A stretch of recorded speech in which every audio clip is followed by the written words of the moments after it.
Digital মুদ্রা ক্রিপ্টোকারেন্সির দাম বাড়ার সঙ্গে সঙ্গে পাল্লা দিয়ে বেড়েছে হ্যাকিংয়ের মাধ্যমে মুদ্রাটি চুরি। গত বছরের তুলনায় চলতি বছর ডিজিটাল মুদ্রা চুরির হার বেড়ে হয়েছে দ্বিগুণ। 2 বছর আগেও যেভাবে ক্রিপ্টোকারেন্সির দাম কমতে শুরু করে তাতে করে অনেকেই ভেবেছিলেন একসময় অপার সম্ভাবনার ডিজিটাল মুদ্রার দিন বুঝি ঘনিয়ে আসছে। 2022 সালে ক্রিপ্টোর দাম কমে হয়েছিল সর্বনিম্ন।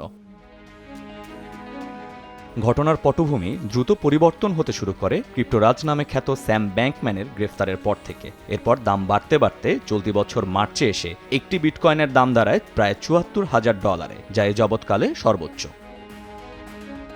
পরিসংখ্যান বলছে চলতি বছর প্রথম 6 মাসে $130 কোটি ক্রিপ্টো মুদ্রা চুরি হয়েছে। গেল বছর একই সময়ে এই চুরির পরিমাণ ছিল $65,70,00,000। এখন পর্যন্ত সবচেয়ে বড় ক্রিপ্টো চুরির ঘটনা ঘটেছে জাপানের বিটকয়েন প্রতিষ্ঠান ডিএমএমে। এবছর এই একটি প্রতিষ্ঠান থেকে চুরি হয়েছে $30,80,00,000 বিটকয়েন। হুটহাট এসব সাইবার আক্রমণের জন্য উত্তর কোরিয়ার হ্যাকারদের দিকে আঙুল তুলছে যুক্তরাষ্ট্র। বলা হচ্ছে নিজেদের পারমাণবিক কার্যক্রম চালাতে এসব হ্যাকিংয়ের দিকে ঝুঁকছে তারা। এখন জন্ম সনদ দিয়ে খোলো বিকাশ স্টুডেন্ট অ্যাকাউন্ট। নিজের বিকাশ নিজে কর। সংশ্লিষ্টরা বলছেন, এক বছরে বিটকয়েন থেকে ইথেরিয়ামের মতো ক্রিপ্টো মুদ্রার দাম আকাশচুম্বী হলেও ক্রিপ্টো নিরাপত্তার এতটুকু উন্নতি হয়নি। এমনকি ক্রিপ্টো সাইবার ব্যবস্থায় মৌলিক যেসব পরিবর্তন আনা দরকার ছিল সে বিষয়ে নেওয়া হয়নি কার্যকর কোনো পদক্ষেপ।